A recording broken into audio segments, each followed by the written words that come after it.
Well, I signed a prenup when we got married. I ought to punch you in your face. What the hell you signed a prenup for? I signed a prenup. What the hell you signed a prenup? I ought to punch you in the face. Who the hell told you to sign a prenup? How can you do this to me? Goodbye, Helen. Now be a lady and leave quietly. No. No? You would have never had any of this without me. Now you better get up out of here before I lose my temper. No! Oh, that make me mad, girl. Did this to me. What are you doing? Where is your dignity, Helen? Get up. So you want me to stay? Yes, I want you to stay. Do you really want me to stay? Yes, I want you to stay. Then bark like a dog. Charles! Do it! Good. Charles! Oh, that make me mad, girl. When people talk about Diary of a Mad Black Woman, they usually mean the movie. That's the version most people are familiar with. That's the version that made Tyler Perry a household name. But before the movie, before the box office numbers, before Hollywood budgets, there was the stage play. And if you've seen both, you already know. They're technically the same story, but they feel very different. So today on Watch Fix, we're doing a full Medea-style deep dive. We're breaking down Diary of a Mad Black Woman, the play versus the movie, looking at the story, the characters, and most importantly, which version is better. He ain't have nothing when you married him. Charles always knew he'd be successful, and he said to me, I want to know that you're here for love. And I didn't have a job, so it's his money. His coach thought he was going to go pro, so they told him to make me sign a prenup. And you signed it. I wouldn't have signed nothing. I'd have put Donald Duck at the bottom of that paper. I wouldn't have signed nothing. But it's his money. Let's start by looking at the characters, because this is where the play and the movie begin to quietly split. Across both the stage play and the movie, we have the core characters that anchor the story: Helen, Charles, Medea, Brenda, Orlando, and Myrtle, who is Helen's mother. Those characters exist in both versions, and at first glance, it feels like the same story is being told. But once you look closer, the relationships and the purpose of certain characters change in ways that completely shift the emotional weight of the story. For example, Brenda. In the stage play, Brenda is introduced as Helen's close friend, someone she trusts and confides in. But later, we learn that Brenda is also the woman Charles has been having an affair with, and the woman he ultimately leaves Helen for. So in the play, Helen isn't just betrayed by her husband, she's betrayed by her friend. That double betrayal cuts much deeper and makes Helen's pain feel even more personal. In the movie, Brenda still exists, but she's not Helen's friend. She's just a random woman, Charles's young mistress, with whom he has 2 sons. There's no emotional bond between her and Helen, which softens the impact of the betrayal compared to the play. What is she doing here? I asked her to come. Charles, what is going on? There's no easy way to say this, but our marriage has run its course. I can't keep treating her like this, and my 2 boys, they need me. Helen, I'm sorry.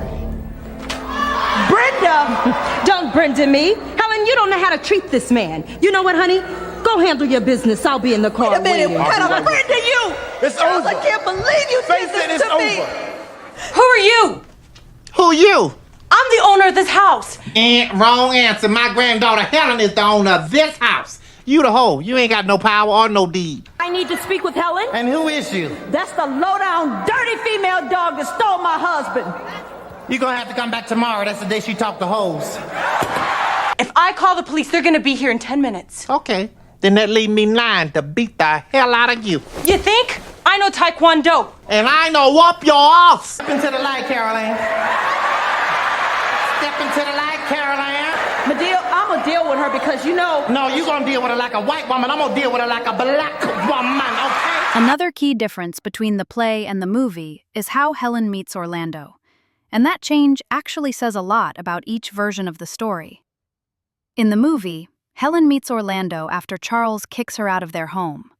Orlando is the moving truck driver Charles hires to take Helen wherever she wants to go. Their first interaction happens at one of the lowest points in Helen's life. She's been publicly humiliated, displaced, and emotionally broken.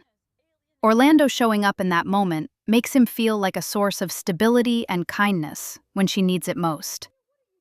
In the stage play, the situation is very different. Helen keeps the house, and Orlando comes into her life when he delivers a package to the home. There's no forced move, no public eviction, and no sense of Helen being pushed out of her own space. Their meeting feels more casual and less rooted in crisis, which gives their connection a slower, more natural build.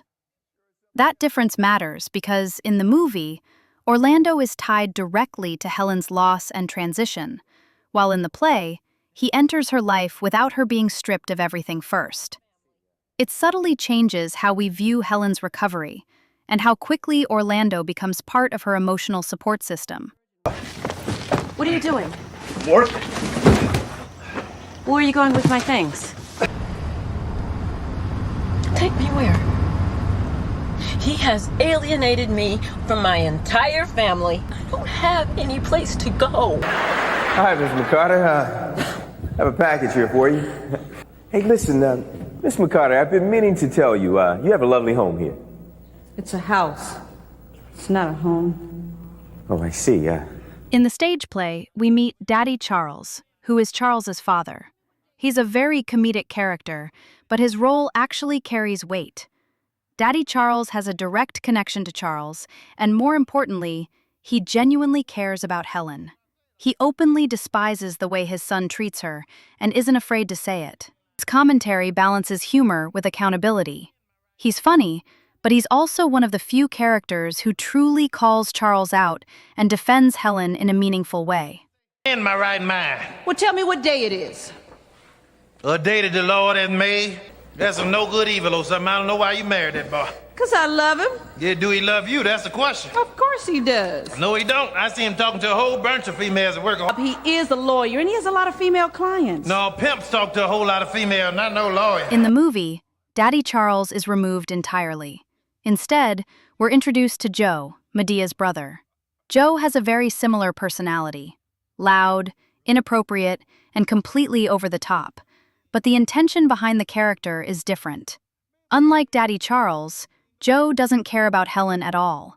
He's openly against her moving into the house and shows no emotional investment in what she's going through. Joe's role leans far more into pure comedy than care or selflessness. And while that does add humor, it also changes the emotional balance of the story. The movie uses Joe to lighten the mood during moments of deep betrayal and hurt, whereas the play uses Daddy Charles to reinforce the seriousness of Helen's pain while still providing laughs. She ain't moving in here.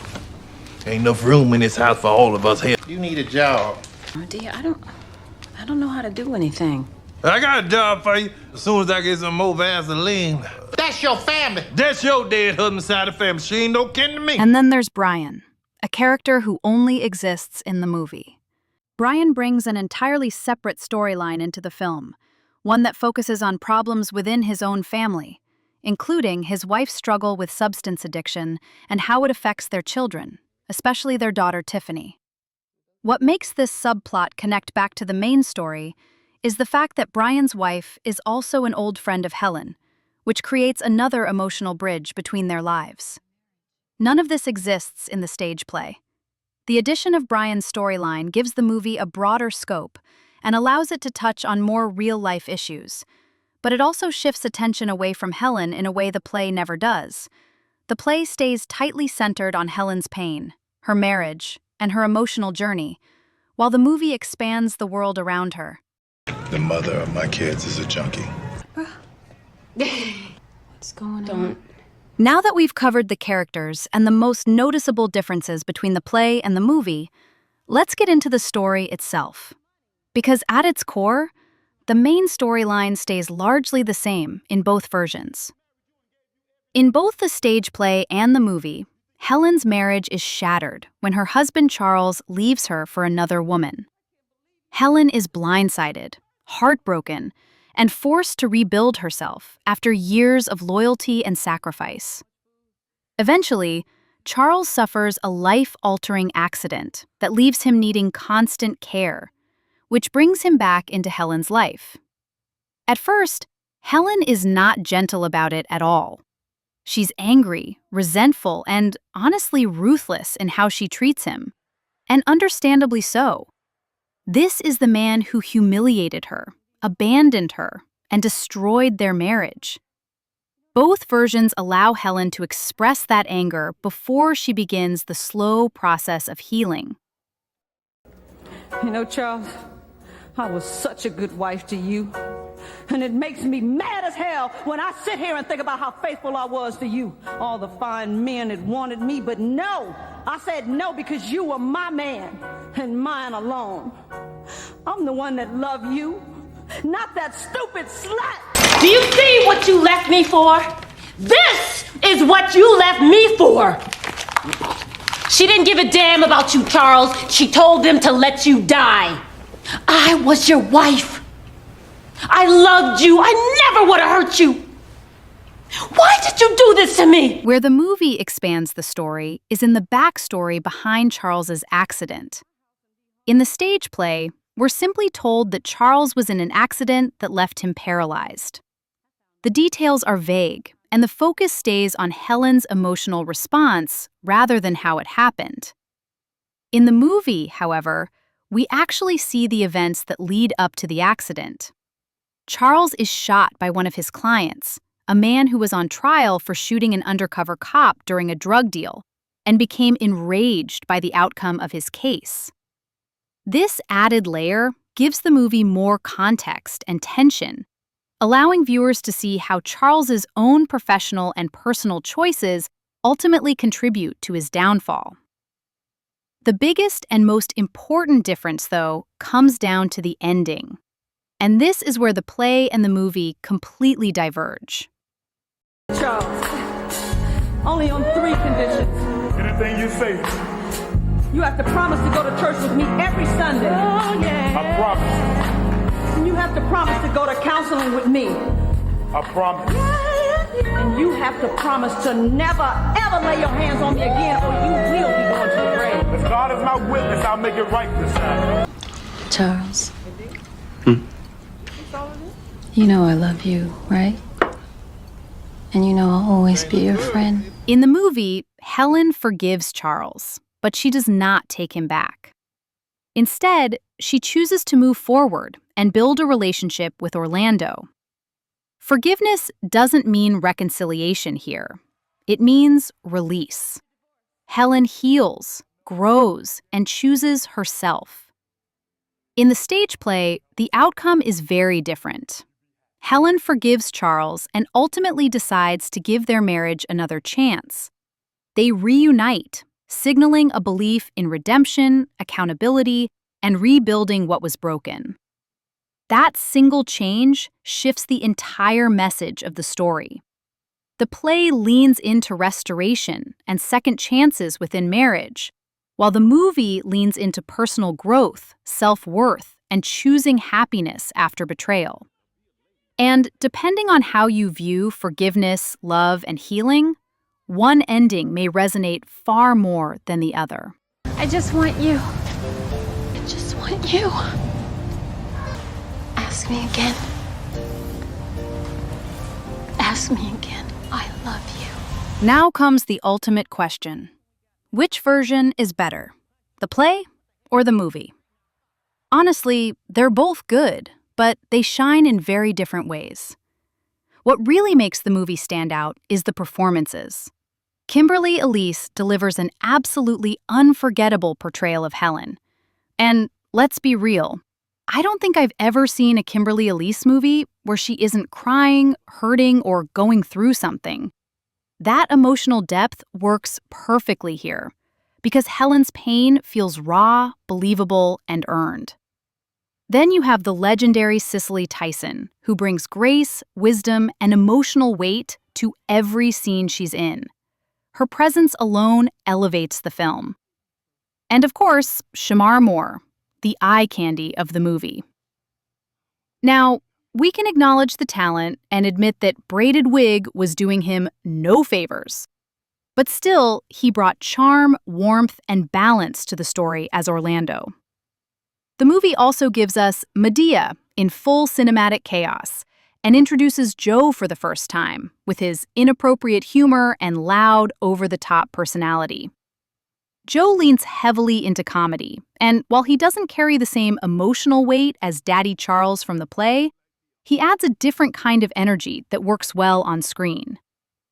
Another reason the movie stands out is the expanded storytelling. The added subplots, Brian's family struggles, and the storyline involving Charles's client broaden the focus beyond just Helen. It makes the world feel bigger and more layered, which is something film does better than stage. Because of all that, I genuinely think Diary of a Mad Black Woman is one of Tyler Perry's best cinematic productions. If we're being honest, only a handful of his movies truly work, and most of them came early in his career. This one is definitely among the ones done right. But if I had to choose, I'm going with the stage play. Why? Because the play has more jokes, more freedom, and more Medea being her unapologetic, no-nonsense self. The humor hits harder, the audience interaction elevates the experience, and it leans fully into comedy without needing to balance multiple storylines. So while the movie may be stronger emotionally, the play wins for pure entertainment and laughs. You look good. She look good. I'm talking to you. Oh, well, thank you. That's lovely what you got on. Where you get that from? I got it from Catherine's. Oh, girl. I thought you got it at Office Max. Now, why would you say something like that? Because you look like a big old pink highlighter. Now I want to hear from you. Which version do you prefer, the play or the movie? And let me know in the comments if there's anything I missed. Thanks for watching. Make sure you drop a like on the video, subscribe to the channel, and share this with a friend.